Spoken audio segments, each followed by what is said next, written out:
With the announcement of not only the Okami sequel, but also Kamiya returning to Capcom, I thought it was about time I played the only Clover Studio game I missed. Okay, I didn't play Beautiful Joe, but I played 2, Red Hot Rumble, and Double Trouble, so cut me some slack.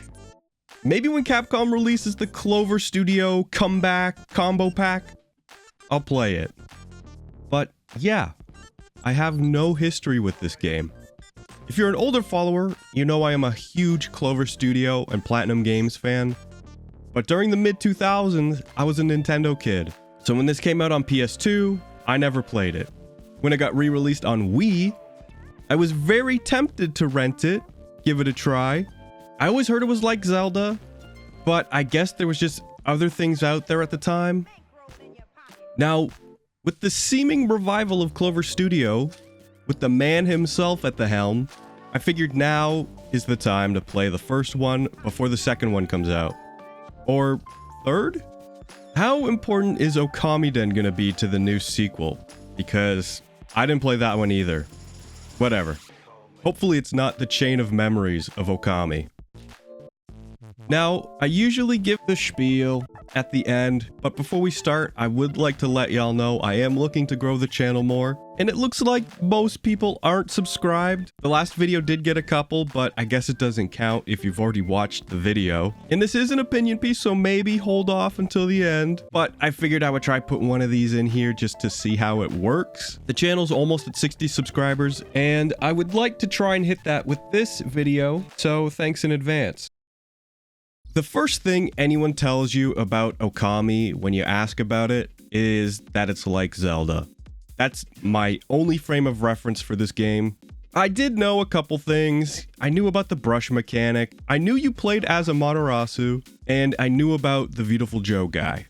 That's it. So we're pretty fresh. And I'll keep this video pretty spoiler free to mildish gameplay spoilers, no story spoilers. So with the gameplay, feels like there's not too much to talk about. If you know Zelda, you know Okami. Up to a point. Okami has a bit more to its movement than Zelda. It's similar to a Metroid game. You can jump whatever, which at the time in the 2000s, Link couldn't do unless there was a feather in his game. Continuing to run increases Ami's speed, like Samus, which is good because there's a lot of areas in this game that are big. While in the overworld, there is just a headbutt button, which gets the job done for breaking pots, or whatever else the game will have you use it on. You can also dig a hole wherever you want. There's not really a reason to dig a hole randomly, at least from what I played. The areas you dig up are pretty much indicated by a spotlight or some environmental clue. There's also a bark button, that's just for fun, but it's also the talk button, so it has a dual purpose. One thing that I did not expect is that you cannot use your weapons in the overworld, because this is something I didn't know. There's a combat mode. This is not like Zelda. This is something very Clover Studio, very Platinum Games. On the overworld, there are these floating scrolls that roam the area. Coming into contact with one will trigger an encounter, turning your headbutt button into your main weapon button, and the dig button into the sub-weapon button. The game lets you swap weapons around from sub to main, pretty much to your preference. The combos are all pretty simple, and they don't get any more complicated than push button multiple times. The skill expression comes from knowing when to sprinkle in your sub-weapons and when to use brush techniques. The brush is the game's main mechanic. Everyone and their grandma knows about the brush mechanic. In the overworld, you use it in a similar way to items in Zelda or power-ups in Metroid. Unreachable areas become reachable, and more of the map opens up. And of course, you use them to solve puzzles in dungeons too. Bomb some walls, jump on lily pads, hookshot around, and many more.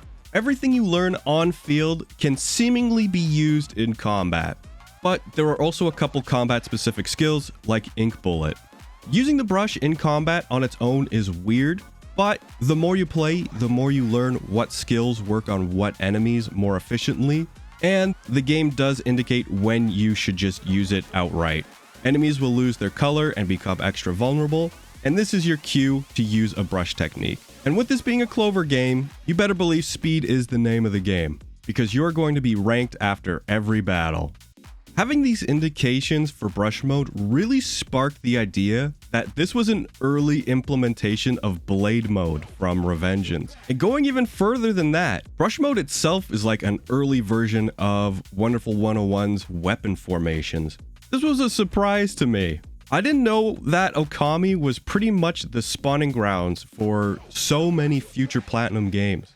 I should also mention that if you use brush mode too much, you lose your power and become a normal dog, while you wait for your energy to charge. Beautiful Joe also did this, so that must have been the style at the time.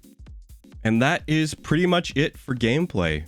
If you played Zelda or a handful of Platinum games, you'll kind of know how this goes.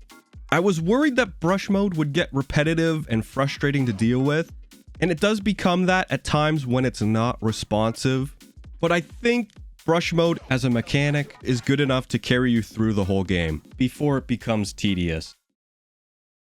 The story is pretty simple. You get a lengthy opening about the legend of Nagi and Shiranui defeating Orochi 100 years in the past, only to have him revive today, and you gotta help save the world. That's pretty much all I'll say to keep it spoiler free, because there are some surprises. And here is where I start to notice some problems. I have to mention the pacing of the story. At times it feels so slow and the characters just keep talking about nothing, and it takes so long to get to the next dungeon or puzzle area. And other times it feels like they just blast you with back-to-back mini dungeons. Weirdly enough, it reminds me of how Skyward Sword was structured, but way more inconsistent. I'll try to explain it. To keep it simple, Skyward Sword is set up like you have your intermission and story moment, and then you have your pre-dungeon, where you have sort of a mini dungeon or lengthy puzzle to solve before you get to the dungeon. And then of course, you have the main dungeon. Standard Zelda dungeon, keys, mini boss, new items, big boss, done. Okami has the same sort of loop: story, pre-dungeon, main dungeon. But sometimes it's set up like story, pre-dungeon, story, pre-dungeon, main dungeon, pre-dungeon, story, main dungeon, story. Its inconsistency makes the game feel standstill slow at times, and breakneck, we gotta wrap this up right now pace at times. There was a point where there was a back-to-back pre-dungeon that led to a main boss, and it just felt wrong. I didn't gel with it.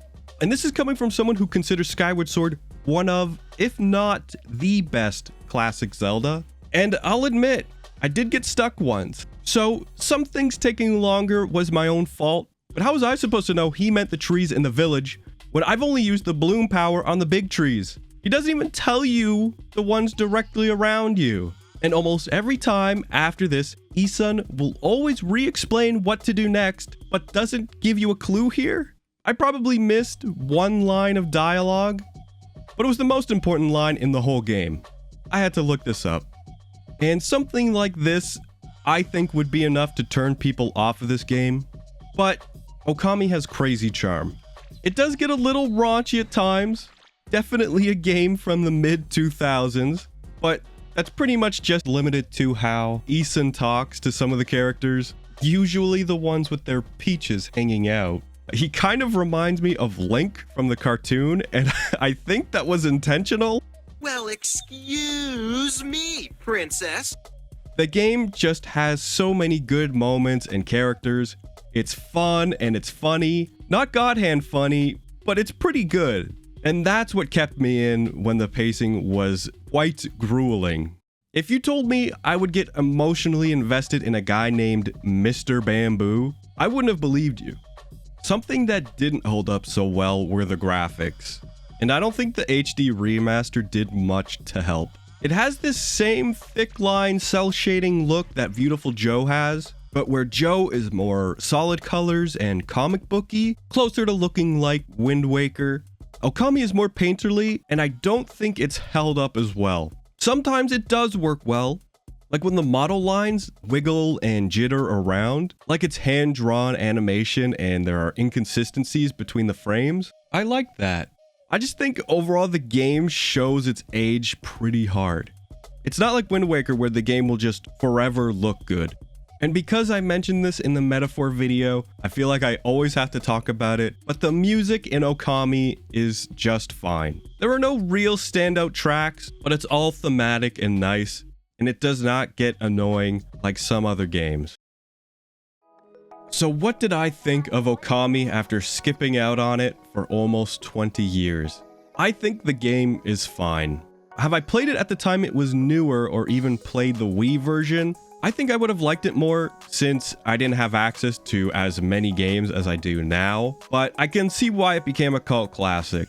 And having become a pretty big Platinum Games fan, I didn't know how much of those games had their roots started in Okami. It's kind of like the ultimate stepping stone for what Platinum Games did past this. Like how I said the graphics didn't really work well here, but they took the style and really made it work in Mad World. The brush system is fun, but feels a bit sluggish for today's standards, probably because of the hardware it was designed for, but Platinum took it, made it more snappy in Wonderful 101, and even in Revengeance, expanding and refining on the main and sub-weapon system in Bayonetta, and there's even a reoccurring enemy in Platinum Games, or at least the Kamiya ones, that I did not know appeared in Okami.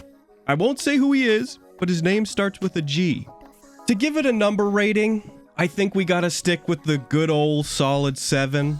I think I really just missed the boat on this one, and I just really enjoyed the games that built and improved on what Okami did more. But I definitely grew to appreciate what this game is. I didn't 100%, but I could see myself booting this up again some other time. Maybe go for the 100%, but also maybe not. So if you're watching this, looking to see if you should play it before the sequel comes out, I think it's worth your time. It's about a 30-hour game, probably 40-50 if you're going for completion. It's also not my favorite Clover Studio game. I'm definitely still Team Joe, and Okami definitely does not hold up against the top classic Zeldas, but now Capcom is in a weird position. With Breath of the Wild and Tears of the Kingdom being the new Zelda games, and the future of the series seemingly going to continue with the open world style gameplay, there is now a demand for more classic Zelda. Yes, there was one of Gamelon 2, but I haven't played it. Now Capcom has the chance to show up and out-Zelda Nintendo. And Capcom has done this before. I don't think there's a soul on Earth that would say that Bayonetta 3 is better than DMC 5. Not saying that Bayonetta 3 is a bad game, it's still pretty good, but DMC 5 is one of the best games ever made, and it's almost not even close. Yes, Bayo is Platinum and not Nintendo, but Nintendo published the game and probably threw some funds their way to get the game even made, just like Bayo 2. So it's almost like second-party Nintendo.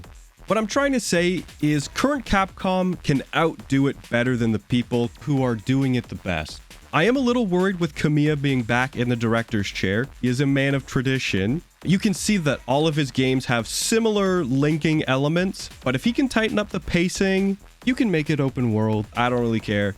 Speed up and make brush mode more snappy. I could see it being closer to how Wonderful 101 did it. Cut out overworld battle mode. Just have the enemies out in the open all the time. You could still have battle ranks, just have it pop up in the corner or something. And more traditional, classic style Zelda dungeons and bosses. Maybe add voice acting. And no mandatory abilities bought at the dojo. Only combos.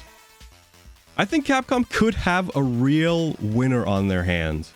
Of course, I'm worried that history is just going to repeat itself. Game does bad again, Clover gets shut down again, no Beautiful Joe 3 again. That would be tragic. So I'm gonna keep my eye out for the sequel. I would imagine we'll see a trailer at some point in the future, and we'll see where things go from there. I'm watching you, Capcom. If you made it to the end, thank you for watching the video. The last review seemed to do okay. I don't really want to call them reviews. They're like opinion pieces, even though it is a review. Whatever. but I figured I'd make these videos kind of a staple, at least at this point. Y'all know the spiel, you're getting it a second time if you made it. Like the video if you like, comment if you had anything to say. What did you like? What didn't you like? Did I miss something? I mean, I kind of went over things pretty broadly just to not really spoil anything. And subscribe. That's the big one. And subscribe. The goal is eventually to get the channel back into streaming and then, you know, stream the games and then make the video.